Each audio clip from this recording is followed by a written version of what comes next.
Welcome to Lectionary Call-In for Tuesday, August 8th of 2023, where laypersons and pastors gather at 6:30 a.m. each Tuesday to discuss the Gospel Lectionary for the coming Sunday. This Sunday is August 13th. We're working to be faithful to Lectionary Year A. We also say hello to our special guest pastor who's with us for a second week, Serenity Taylor. She's pastoral resident, congregational life, pastoral care at Covenant Presbyterian Church in Charlotte. We're so happy to have you back. And here's how it works. We prepare independently in advance of the discussion after receiving some formative questions from the week's leader. And then in this podcast, we share, question, and challenge each other. And here are the folks joining us in today's discussion. Bill Hall in Tampa, St. Petersburg, Florida. Sarah Mickelson in Tampa. Serenity Taylor, Charlotte, North Carolina. Glad to be here. I'm Don Upton. I'm also in Charlotte, North Carolina today. And I'll kick it off by reading the scripture for Sunday, and then we'll dive right into the questions of the day. I'm going to be reading from Matthew 14:22 through 33, and I'll be using the New Revised Standard Version. Immediately, he made the disciples get into the boat and go on ahead to the other side while he dismissed the crowds. And after he had dismissed the crowds, he went up to the mountain by himself to pray. When the evening came, he was there alone. But by this time, the boat, battered by the waves, was far from the land, for the wind was against them. And early in the morning, he came walking towards them on the sea. But when the disciples saw him walking on the sea, they were terrified, saying, "It's a ghost." And they cried out in fear. But immediately Jesus spoke to them and said, "Take heart. It is I. Do not be afraid." Peter answered him, "Lord, if it is you, command me to come to you on the water." And he said, "Come." So Peter got out of the boat, started walking on the water, and came towards Jesus. And when he noticed the strong wind, he became frightened. And beginning to sink, he cried out, "Lord, save me." Jesus immediately reached out his hand and caught him, saying to him, "You have little faith. Why did you doubt?" When they got into the boat, the wind ceased, and those in the boat worshipped him, saying, "Truly, you are the Son of God." And that's the word of the Lord. Well, three questions to get things started, and heads up, Sarah Mickelson. The first one's coming at you. I want to go to the first two verses here, which is just packed with all kinds of action. That leads into a longer period where we're looking at Jesus on the water and moving towards the boat. But what do you make of the quick documentation of this large passage of time and the numerous activities involved therein between the dismissal of the disciples and the arrival of the ghost on the waters? Sarah? Seems like about a 12-hour span of time. I'm doing the math in my hands, and it's not even, the sun hasn't gone down, and he dismisses everybody, and then it's between 3 and 6 that he goes wandering on the water. So I'm guessing that could be about 12 hours. Interesting that he was retreating before the crowds came and found him. So this may be a moment of exhaustion. This could be a moment of recharge. This could be a moment of, I just need some quiet. So what is the relational connection between prayer and self-help or self-care that prepares one to meet storms and go beyond physical limitations?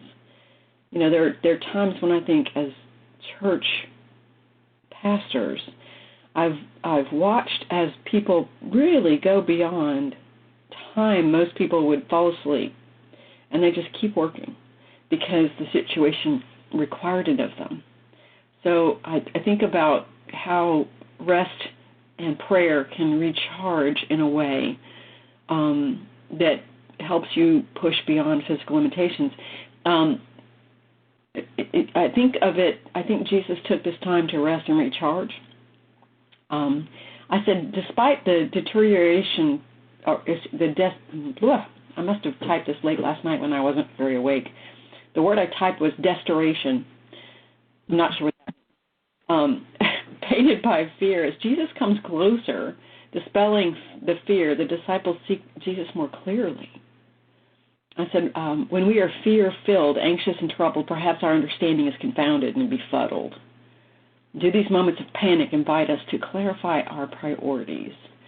And might we have a greater perception of the presence of God acting on our behalf? Or do we sense God more acutely in times of heightened uncertainty? I'm thinking it from two perspectives.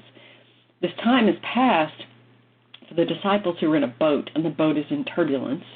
And here's Jesus, who's passing the time praying and has gone up on a mountain. And in Matthew, that means gone to have a conversation with God. And so this time of prayer and reflection and recharging contrasted with the boat and the disciples and the fear and anxiety that they must be wrestling with. So I see this sense of they see him coming on the water, and they start to see him more acutely and realize it's Jesus. So this interesting juxtaposition for me. I don't know if I answered your question, but that's where my brain went last night. Thank you. What about you, Bill? What do you think?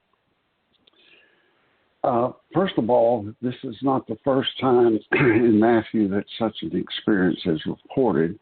Earlier in Matthew chapter 8, it's also the earlier one reported in Mark chapter 4 and Luke chapter 8, where Jesus earlier was in the boat and awakened during the storm and calmed it. And all three accounts reported, it seems to be, in similar ways. It seems to me, Don, and one clear impression from reading a number of commentaries and articles is I think there was fairly equal agreement. Ultimately, we can't be sure of anything here. You can treat this as an allegory, a parable, literal or figurative, have at it. But nevertheless, it's important to reflect on the impact on us. Now, I may be off base here, and one of the strengths of being on this kind of podcast is my other colleagues can right the ship after I maybe punch a few holes in it and put it at risk of sinking. It seems to me this story can be an illustration of the modern counseling term differentiation. In other words, I am my own person. You are your own person. I love my children, but ultimately they have to find their own way. Now, to me, there's a differentiation that constantly goes on with Jesus. He's with them. He cares about them. And I'll say more about this in subsequent questions this morning. I think he's always pushing them to, as it were, step out of the boat, step in the water, wade on. He is at one with the disciples, but he is not the disciple. And even for Jesus, I love it that one of the powerful examples of Jesus' humanity was he needed alone downtime. When evening came, verse 23, he was there alone. There's not, to me, there's no sadness about that. It's he needed to be alone. Now, in Myers-Briggs terms, I'm off the chart in extroversion, but I can tell you, even we strong extroverts sometimes need alone downtime. So that's one possibility. And there are other times that Jesus went off by himself to pray. And again, my sense is on all four Gospels, Jesus is progressively preparing and sending the disciples out to engage in the mystery and the challenges of serving others. In Mark 6 and John 6, it's the whole group of disciples. That's the parallel to the second story. In Matthew, it's all the disciples with a focus on Peter. Matthew's the only one who records this interchange with Peter, reminding us of the seashore breakfast story where Jesus and Peter engage one-on-one. And to me, it's a reminder that even the seemingly most forthright person, Peter, can falter and need support and even saving. And it's a reminder to me of another change between Jesus and a person. The father of the boy with seizures saying to Jesus, I believe, help my unbelief. Thank you. I raised the question because I'm just always interested in the point of view, and we do have an author here that's inserting themselves into it. And so the fast and the slow and the micro and the big, it's intentional because of what Matthew's trying to accomplish. And so, Matthew is a unique approach to the gospel, and it does go fast. I mean, the life of Christ, the ministry of Christ is fast, and it reminds me how fast things are happening. And then every now and then Matthew slowly puts his finger on the record or on the film and slows it down. It reminds me of the Greta Gerwig Little Women, where the first scene in Little Women, which is just about 2-3 years ago, and she intentionally slows the film down. The title character, the character leaps into the air, and all of a sudden she almost freezes to say, "I'm going to play with this. I'm going to slow it down." So we have a lot of fast and a lot of slow. But I was thinking about, I want to know more. And I think it gave me a healthy read because it's like, I want to know what Jesus is doing in the other place. When you're going really fast, why can't you slow that? So I'm eager to learn. I want to read the chapter called The Story of Jesus' Dismissal of the Thousands After the Disciples Have Left. That's a pretty good chapter. How did he do that? The story of Jesus going back to another quiet place and withdrawing after the death of John the Baptist. I'd like to hear that. Jesus preparing to pursue the boat, standing in the rain on the shore.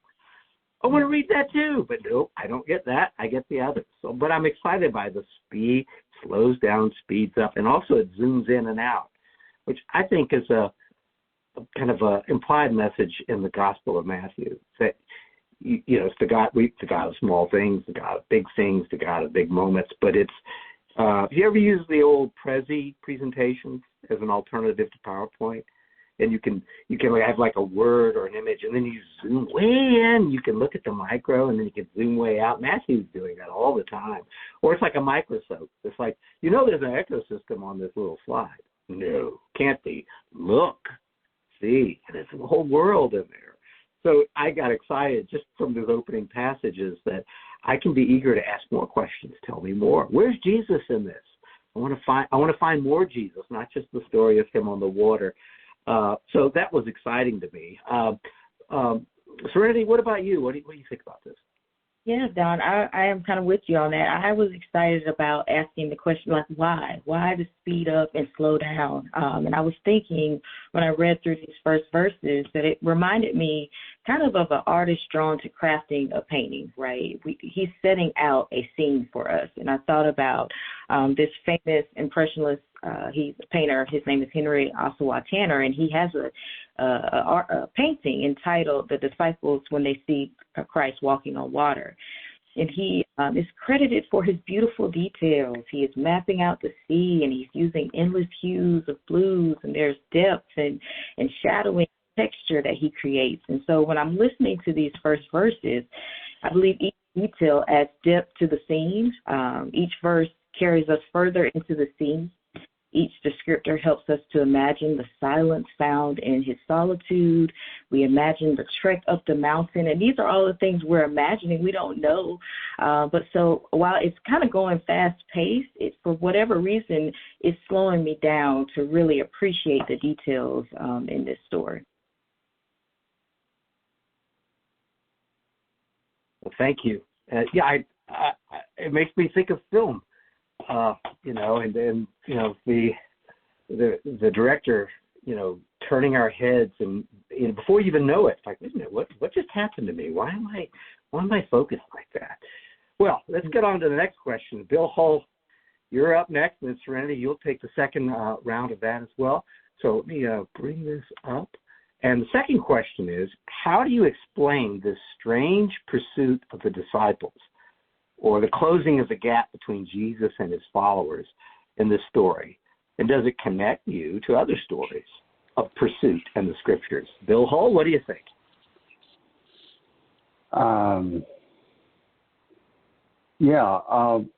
Here I go again, using a modern term, but my colleagues have illustrated that they are drawing analogies with art and filmmaking and so forth. And so we just remind our listeners and viewers that that's our humanity, and we're all seeking for analogies. Now, as we were discussing earlier before the recording started with our new colleague in ministry, Serenity, about how there were some things lacking in our seminary education to prepare us for the daily grit and grind of ministry. As a young pastor, serving in a unique situation where I was an assistant at a large church, the solo pastor of a chapel, preaching every Sunday, totally alone in responsibility for that chapel ministry. One of my early weaknesses I discovered was delegating. I love to do things myself, to do them my way, which, of course, being right out of seminary was the right way. That's humility came later. And at first, fortunately, I had the good sense to connect myself with some tired business people in the church who helped me learn how to delegate. And at first, later, I realized I thought it was magical. You just give somebody responsibility, you forget about it, they'll do it. It didn't take long to discover that what I thought I had made clear was not understood and acted on as I thought it would be. And I was eventually introduced to that term, inspect what you expect. So there's a dynamic even in delegating. In other words, Jesus is delegating, to use our modern term, and yet he's also still connected. He's listening and observing.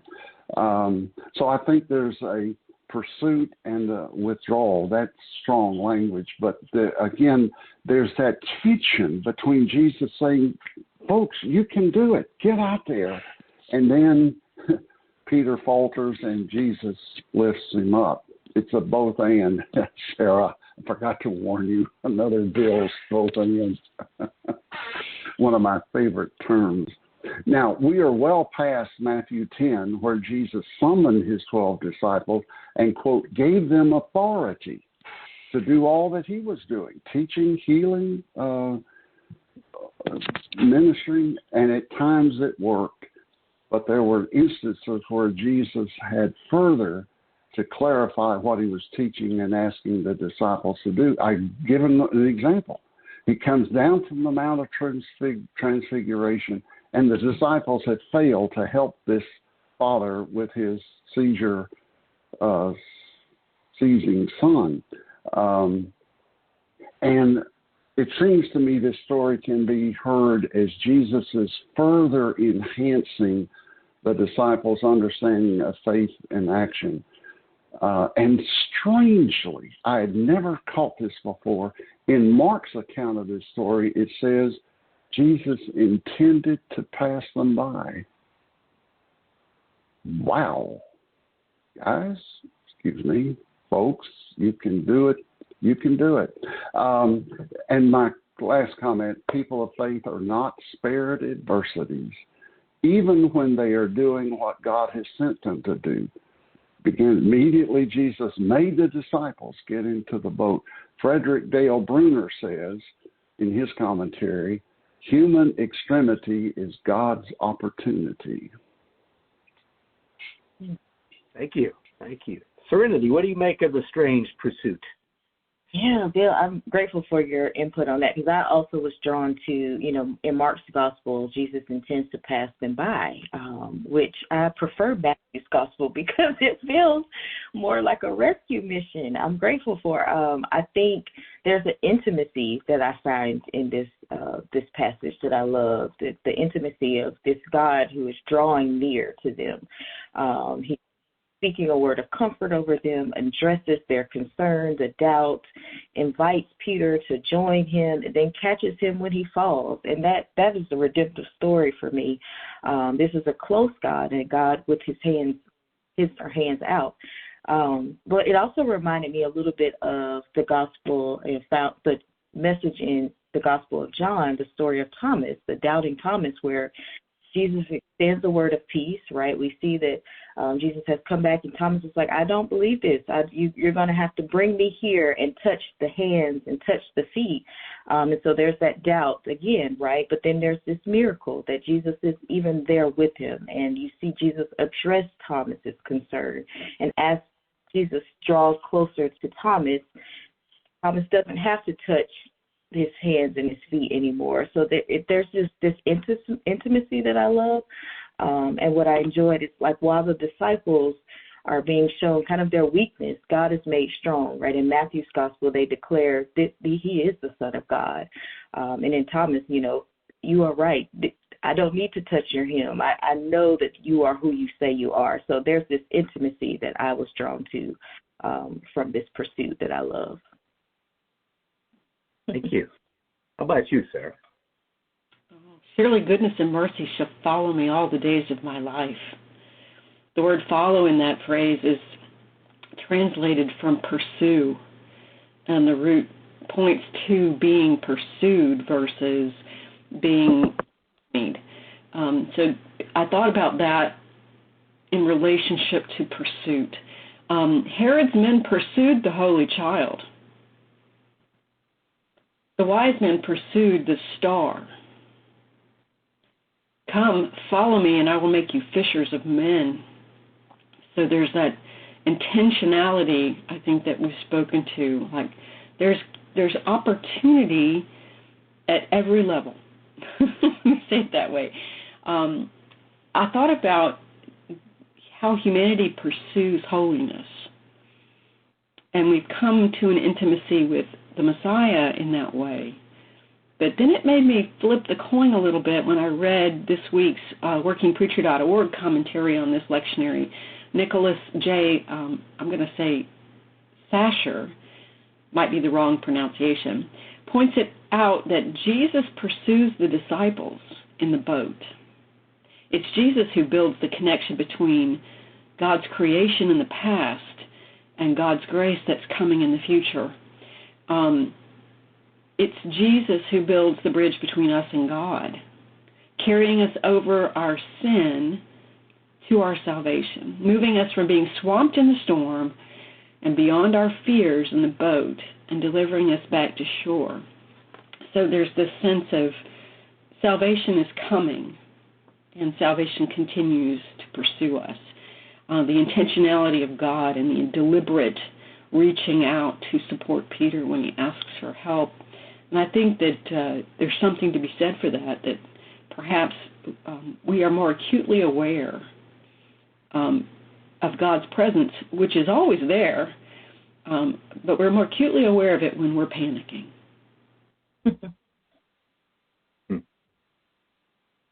Well, I'm just intrigued by the whole concept of pursuit in all scriptures. The family of David is filled with pursuits, dark pursuits sometimes, just always chasing, finding and seeking. In the garden, where are they? Where are they hiding?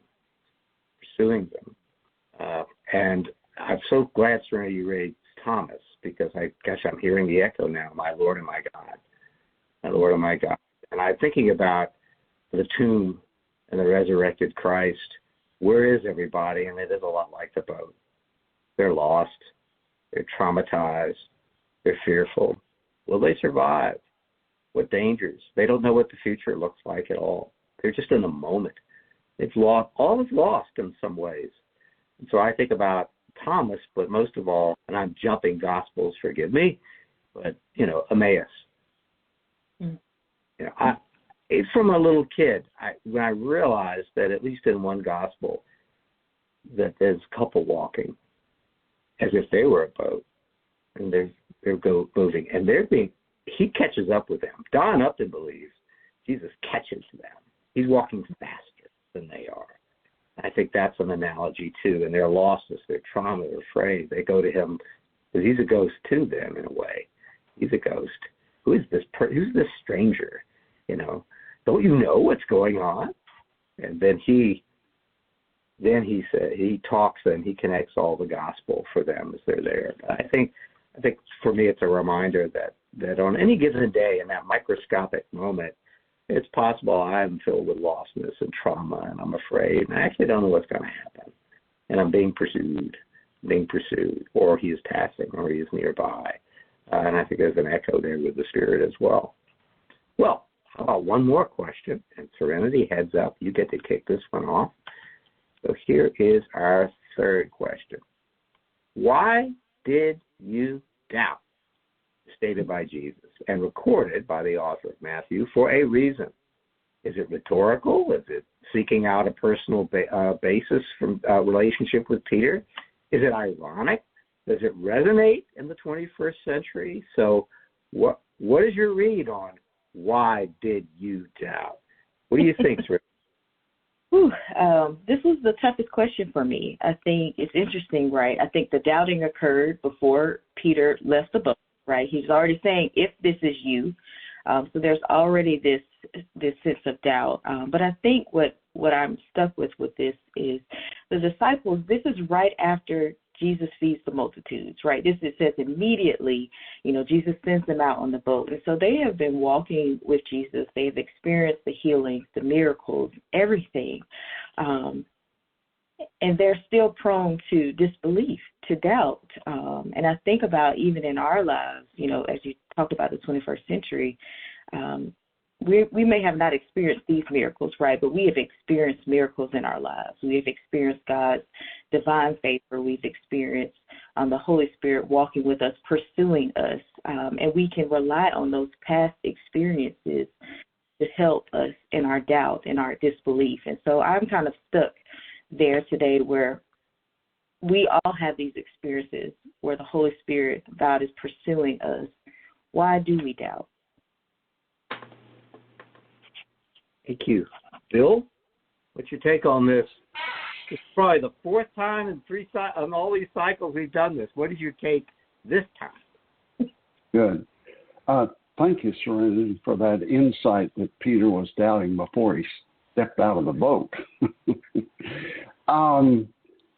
Matthew is I noted earlier, this story is told in Mark 6 and John 6. Only Matthew has this question by Jesus.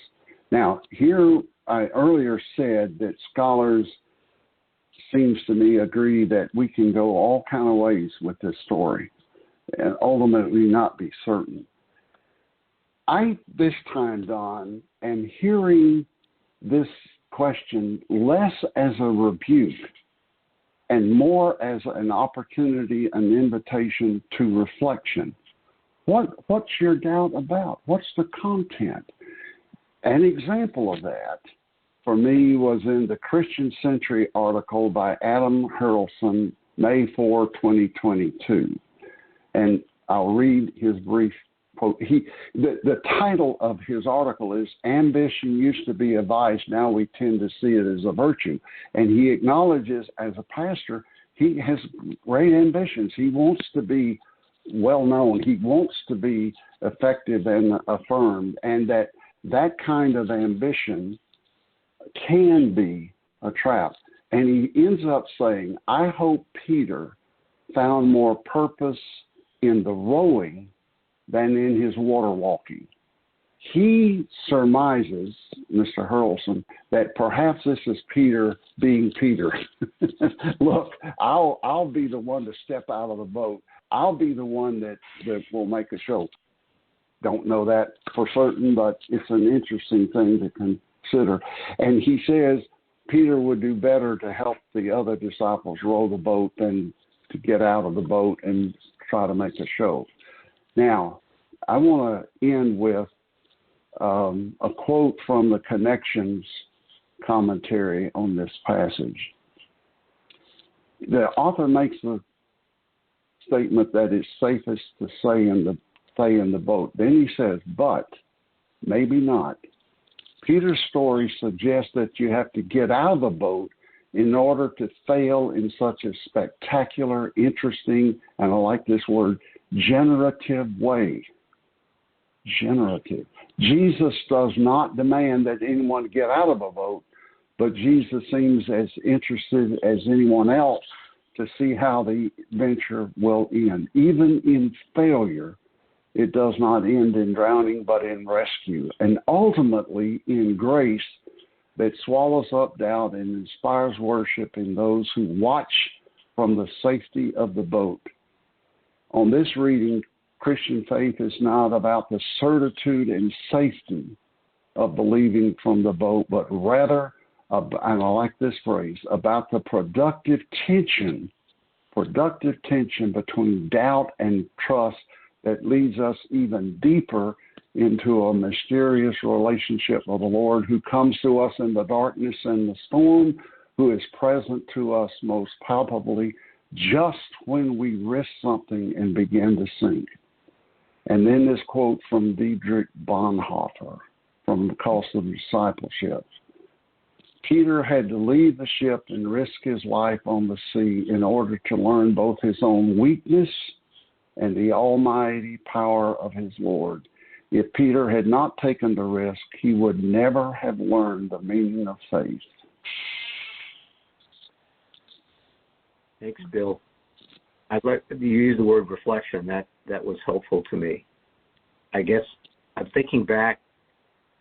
Many listeners, have read this all their lives, and think back to your early times when you heard this, because this is the kind of a changing story of the gospel that's always held out there. It's in stained glass windows. I think the church you folks go to, Bill and Sarah, that's in a major stained glass window in your church. But as a child, I can remember being intimidated by this, frustrated with it, because it suggests, and again, this is my personal opinion, all right, that it suggests that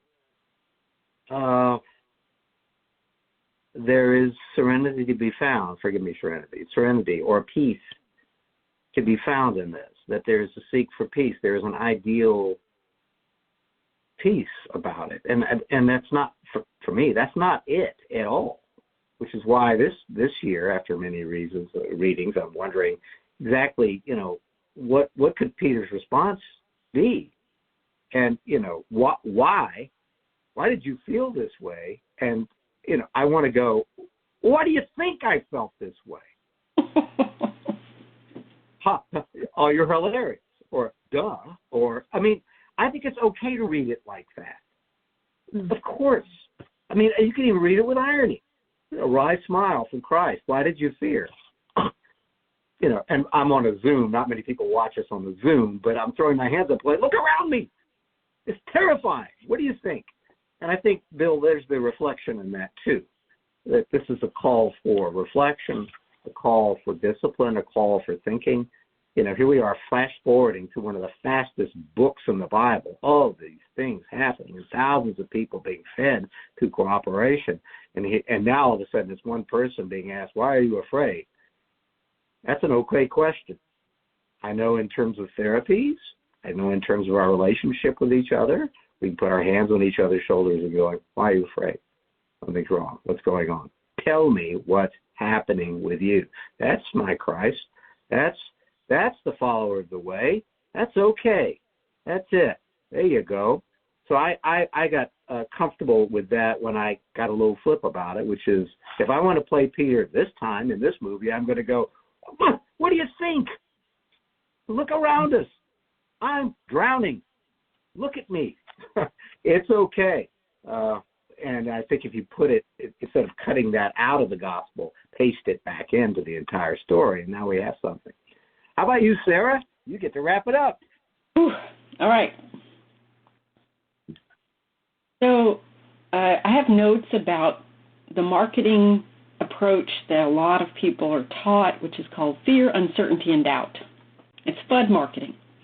And you'll see FUD marketing at play when they're trying to sell you hair color, when they're trying to sell you makeup, when they're trying to, imply that you need this car. You might hear candidates for office use fear, uncertainty, and doubt. If my opponent gets elected, this is all going to go to this direction. And it's going to imply that there's a saving grace to be had if you would just buy these tennis shoes, if you would just elect this person, if you would just eat this way, you can save yourself all this trouble. So I want to put a big stamp on, we know fear, uncertainty, and doubt really well. And I would say as human beings, we have trust issues. We have trust issues that have been re-endorsed because we've been taught distrust more frequently than we've been taught trust. I have a 20-year-old daughter who I marvel at regularly. And one of the things that she is, I think, coming around to right now is, can I trust myself? And I think one of the choices that we as developing humans make is, can I trust myself to know the difference between right and wrong? Can I trust myself to make the right decisions when I'm put in a position between two hard choices? And I think about, here's Peter making this decision to get out of the boat, which seems quite daunting, but my 8-year-old self is like, oh, I want to do it. I want to walk on the water. That sounds so cool. I want to see what it looks like to look down and see fish. I think that would be awesome. Do we get to jump the waves? Do we get to go woohoo and do like a somersault thing? I'm like that enthusiastic child that's trying to figure out how I get the opportunity to step out of the boat and walk on the water. And I wonder how I can suspend my anxiety about drowning, which is a reality, to move toward that wonder. And I forgot, or I think I regularly forget, that part of what lets you have that motion forward is that wonder. Maybe that's the childlike quality that we're invited to approach Jesus with.